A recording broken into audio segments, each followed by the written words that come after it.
let's bring in our next guest on FT Live, and might as well bring the back conversation in there. I See don't know what how much model he caught of Slater it, but swings. Austin Slater joining us right now. Yeah, what do you got? What are you swinging around these days? Yeah, I like that combo. I was digging it. I'm swinging an I-13, like modified I-13. But yeah, hey, you're right. Ozzy's swinging a 35-inch bat. That thing looks like it's just as tall as him almost. Seriously, it swings him. Yeah. But you're I-13 now. Are you like a 33 and a half, 34 guy? 33 and a half, 31 and a half. Yeah. Okay. Yeah, you had to put the weight in there. I get it. You're a -2. You're a drop 2 guy. But I switched. So I was swinging a 34. Now, don't get me wrong. Like, I got to make sure everyone knows I hit 209 in the big leagues. Okay. So this is just my only hitting discussion. And AJ's not on here to just rip me because I couldn't hit. But I switched to a 34 and a half back in like 2006. And literally, I think Louisville put the extra half an inch. They made the barrel an inch longer. Like the 34 and a half I-13 looks like it's huge. Yeah, I tried a 34 for a while when I was swinging ash, trying to get that like steel rod wood. Yep. And then as soon as I got to the big leagues, had to change that real quick because, you're seeing 95, 98 pretty much every day. So that was a little tough on the hands. You know, Yeah. that 34, that's the other part, Scotty, not to go even farther. Like he said, 34. Like now all of a sudden you're getting a bat that's like an absolute it's just iron. Log. Like it will never break and it has super pop. But you got to face dudes that are throwing like when I came up, like 86, 89. Yeah, your classic AAA starter throwing 89. You can AWR. catch up to that. Yeah. Hey, Austin, let's get to your performance then. So I want to point this out. The first few years in the bigs, you were close to league average. These guys probably know one of the most basic stats nowadays. It's a little more advanced that I think is easy for people to comprehend is OPS plus. I'll read it out. League average is 100. 2020, 151. 2021, 101. 2022, 121. 2023, 107. Right? And obviously, when you go above that mark, it's very impressive. You're very much a impactful contributor in the big leagues. Do you think you're underrated? I like to think so. I've been used. We had a cap and a staff that was pretty analytically driven. So they were using me in situations where they thought I could best succeed, and that was mostly just against left-handed pitchers. So historically, I think in my career, I've done really, really well against them coming off the bench or starting just against the left-handed starters. And I think early in my career, I was playing for Boch, who was very much ride the hot hand kind of guy. And you go in a little slump, and then next thing you know, you're facing the closer in a National League game off the bench. Doesn't matter what hand he is, you're hitting for the pitcher. And so that can sink the stats even further. But like that experience though that I got doing that, even though it was difficult, I think kind of helped me to get to where I am now. Wait, so you're saying there wasn't like something in 2019 that like catapulted your career after a little bit of ups and downs earlier? There wasn't like a single person who was really good looking that catapulted your career or anything like that? No, maybe some guys helped along the way. There's no doubt. There's quite a few of those guys that have helped, especially the good looking ones. But none of them are here. Yeah. Was able to make some swing adjustments, and then seeing guys. I don't know if you talked on the show about like Craig Wallenbrock and some of these other like quote unquote hitting gurus. And was able to go see them, and then we got a staff hitting coaches that made some impact, like Justin Veely and Donnie Ecker, who's now in Texas. He's been incredible with them. I think you can see it from their numbers, but he was with us in 2020 and 2021. And so those guys definitely had a huge impact as well. We talk all the time about cap and how the Giants kind of employed their team and deployed them out onto the field. Some guys, they're done in the fifth inning. Do you feel like now that Bo Mel's taken over, do you feel like he's going to be able to put you in the same situations to have a lot of value, because we talk about free agents not wanting to come there for a 1 year, come to San Francisco for a 1-year thing. Ooh, I'm not going to be able to upgrade my value if I'm only getting 400 at bats and I need 650. Yeah, I think Bill Mel brings like a perfect blend of kind of like the ultra new school and kind of the old school mentality. Like if I've played against him forever with the A's. He's managed the A's and the Padres, and he still pinch hits quite a bit and deploys his roster in that way. I think like you can look back at the A's. They had Pinder and Tony Kemp, platooning, and but I think he likes the more traditional, like, hey, I'm down to platoon a couple positions, but I'm going to ride or die with my guys. And so I think that'll be a slight difference from last year, and where you start pinch hitting for everyone. And I'm not saying that's wrong, because we did that in 2021 and won 107 games. So I think it can work as long as the personnel's right and guys buy in. But I think the traditional setup tends to help team morale and guys, as like there's ups and downs in the season, and you're in one of your down slumps and you start getting pinch hit for in the fourth or fifth, that can start messing with you a little bit. But if you're a platoon guy and that and you expect that, I don't think it's that big of a deal. Austin, you've been known now for years as someone that's good at just going with the flow, right? Because you've been in this system for a while, and trusting the process, for lack of better terms. So How many guys, obviously without naming them, Kratz is going to say name them, have you come across that have really struggled mentally with the fact that they're platooning more, or they're getting taken out of a game mid-game and they felt like they were just hitting their stride? I'm sure you've come across quite a few guys that get to the clubhouse after the game and they're really pissed off just with the process, even though they knew what they signed up for, at least some of them. Yeah, I think well, I think first of all, it's more of the, if you're not going well, sometimes you want to just grind through it, and sometimes you're like, hey, get me the fuck out of this game, you're like, get me out of here, like I want someone else to help the team win. So I think there's like ebbs and flows of it with guys, but I think it's more of just the difficulty of coming off the bench and learning how to do that well. That is an adjustment unless you've done it. So I think it depends on the personnel. I think guys have struggled with it, and some guys take to it really well. It's hard to say how someone's going to react.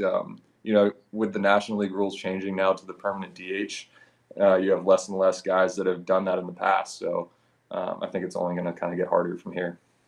Yeah, but have you ever seen anybody that's like, wow, I'm hot, man, I hope they keep platooning me, or no, I hope they don't platoon me anymore because I'm hot. Like, it's usually the guys that struggle, right?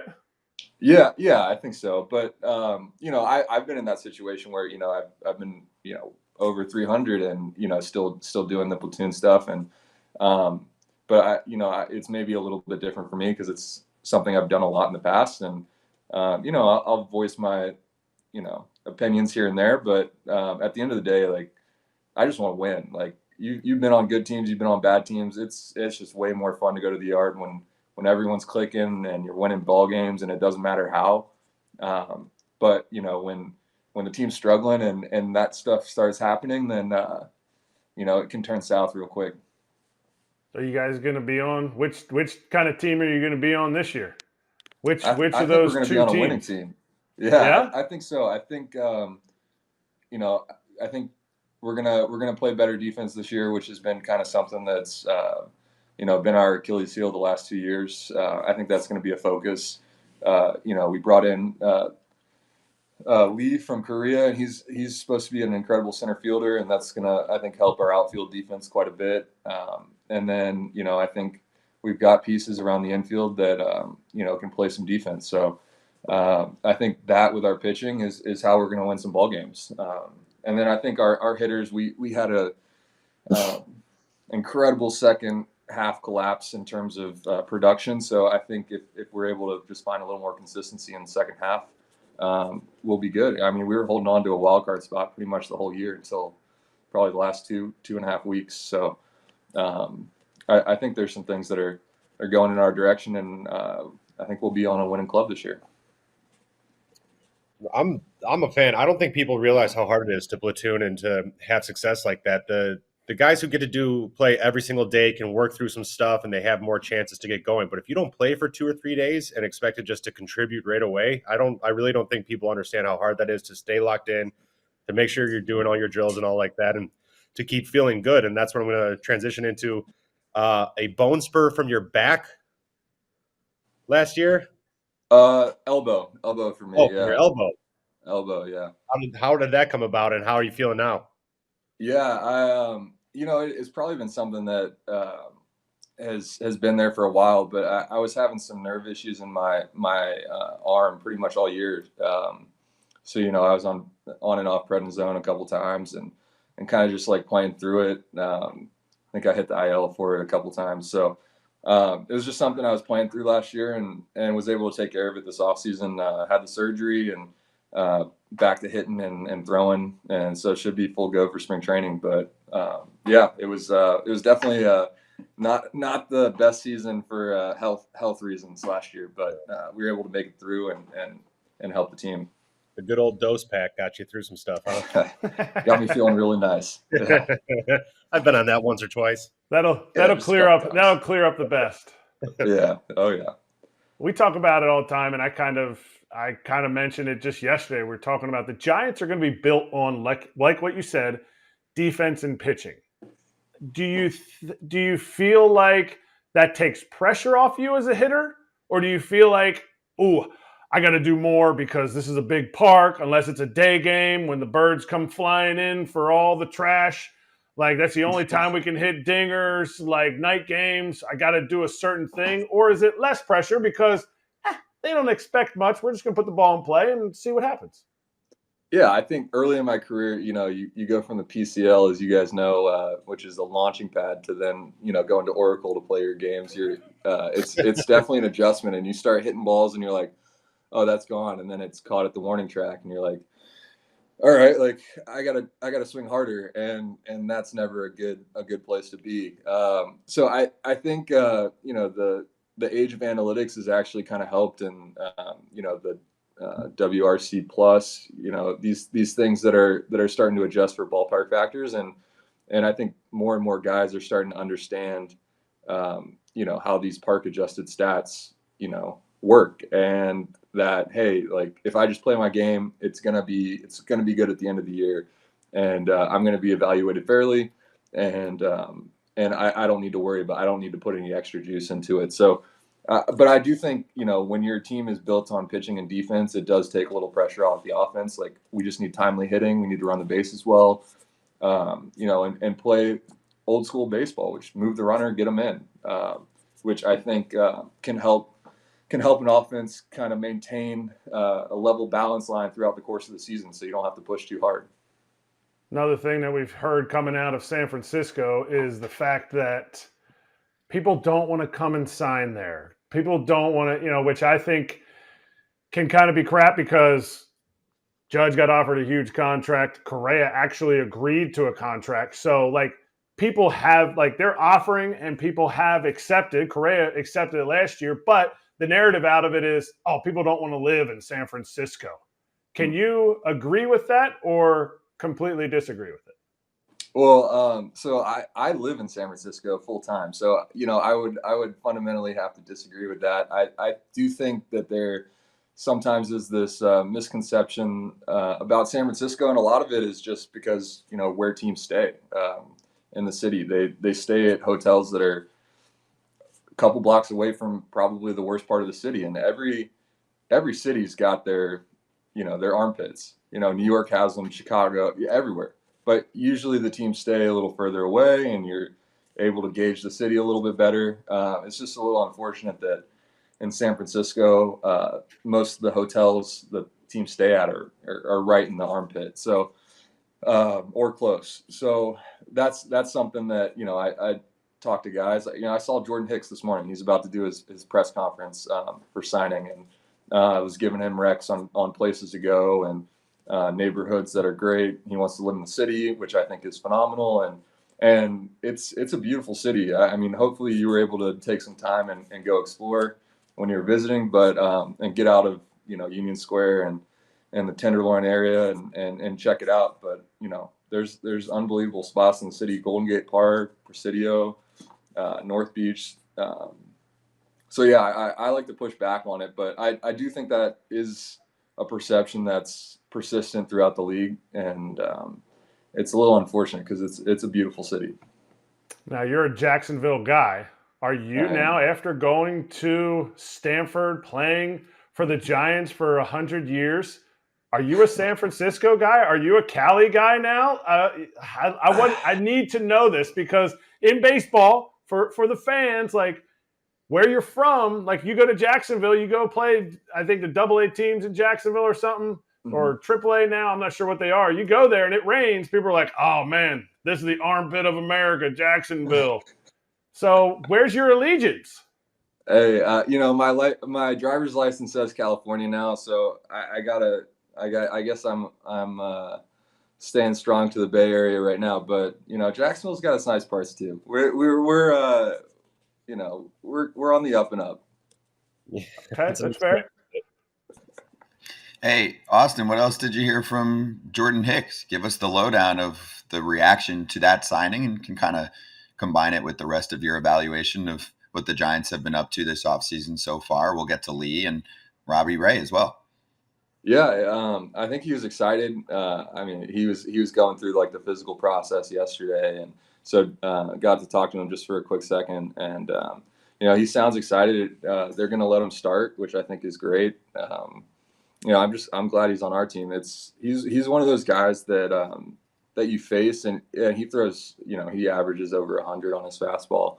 But you see him, and then you see like Helsley, who also throws 100 for the Cardinals. And there's something about the way that Hicks throws that it looks like 120 after seeing Helsley. Like he's jumping down the mound, he's coming like on top of you, and he's got just power sink. So he was probably my least favorite guy to face in the league, and so it's always nice to add those guys to your roster so you don't have to face them anymore.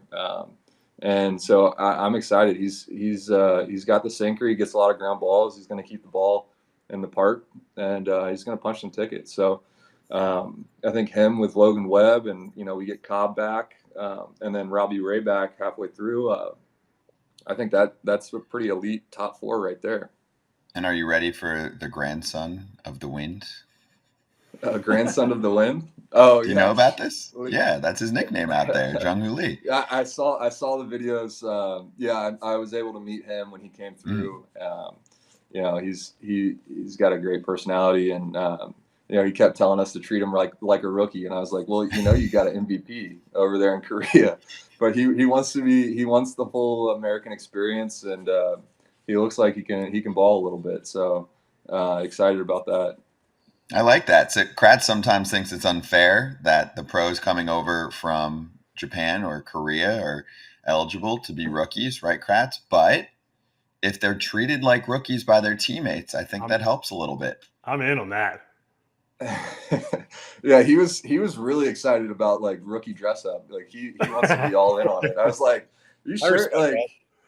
I respected it, but I was like, we don't have to do that. And he's like, no, I want to do it. We're like, okay, like, hey, like, more to you. Like, we'll do it if that's what you want. Make them sing. Make them sing on the front of the bus. Oh, I mean, that's a guarantee. Regardless, everyone gets up there for us at some point. So, got to show off the vocals. Who was the best? Who was the best this year? I always ask this. I'm a big front of the bus guy, but yeah, Mania was pretty elite. He's got a good voice. Blake Sable, actually sneaky, really good voice too. He was almost a little too eager to get out there as a rookie. But yeah, that doesn't count. That doesn't count then. Who ended up in the crapper because they were the worst? Oh man, Casey Schmidt ended up in there quite a bit. I think that was more by choice. Like he would mouth off like with the intent of like getting guys to react, which was fun, kept it lively, and you got to have a guy like that keeps it interesting. So it was fun that he was able to do that and took it in stride, and Put him in there for a couple seconds and then he comes right out. So Grants, nothing do you too remember? egregious. Do you remember what you had to dress up as your rookie? I dressed up as a beer maid. It was the only thing that pseudo fit, but I kept the outfit, and I've tried to wear it for Halloween for at least the last 6 years. And my wife's like, "We are not opening the door if you are dressed that way." And I was like, "All right," but I keep it. I definitely keep it. Kip, you remember your first song that you ever sang? Temptations, I think I went with. Yeah. I'm trying to think. I did not have a pleasant dress up. This wasn't unique or anything. I think they went to like the Target and got like superhero underwear, like whitey tighties, but just underwear. And I think it was like Shelly Duncan or something, just like lined us up off the bus and had to like walk back to the hotel in like a single file line almost. In just underwear? In Detroit too. Oh. Yeah. There's some fun ones. I've seen like cheerleading outfits are like with tutus and rollerblades that they had a rollerblade back to the hotel from 300 yards away. You'll have the bus stop and they just got to rollerblade the rest of the way. I've had but the beer maid, like they would be in those outfits and have to rollerblade up and down like the plane to serve drinks to the older guys or anything what they needed. And it's a fun time. I've had guys have a blast with it. I've seen guys that it was like pulling teeth on them to get them to do one. There's probably one story I couldn't share. I'll share off. It's the person that it's pertaining to is the reason why. Sure, fair. I think the best one we did, we had the Reno 911 cop outfits. Yes. So like the short booty shorts on the guys. They all actually they bought in. It was a lot of fun. They were serving drinks on the plane wearing those. So that was pretty good. That was probably our best one. Austin, last one for you. So I think you're still part of the PA, right? Obviously everyone's part of the PA, but in terms of an executive subcommittee role, are you still the team rep?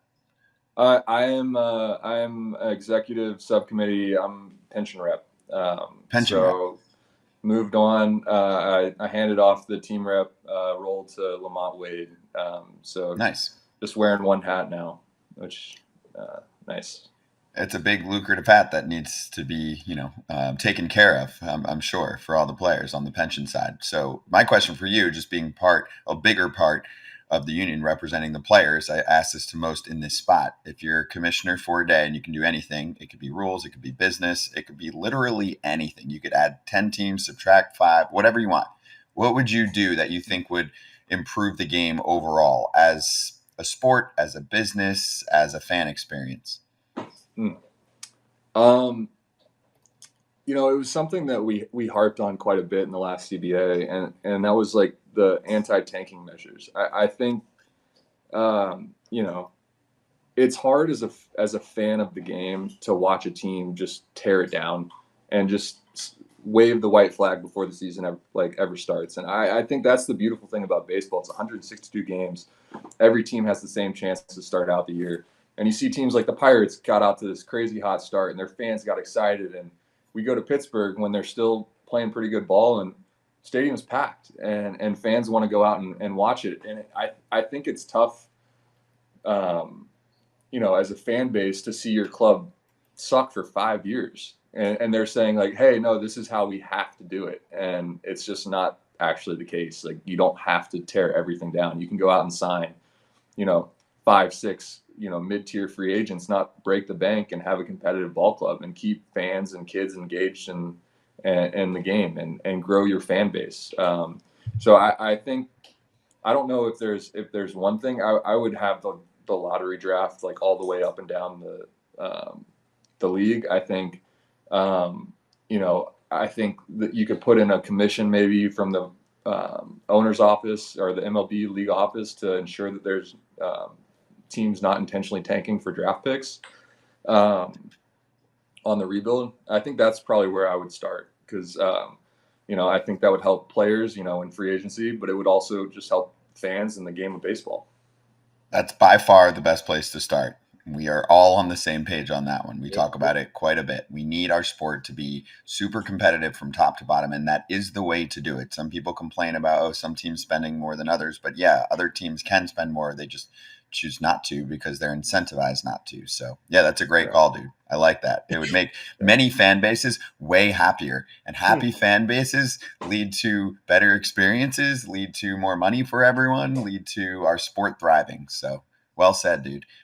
It's great to have you on, Austin. Really appreciate you joining us for the first time here on FT Live. Hope you had fun, and enjoy the rest of the off season. We'll see you in spring training. Yeah. Thanks for having me, guys. Good luck.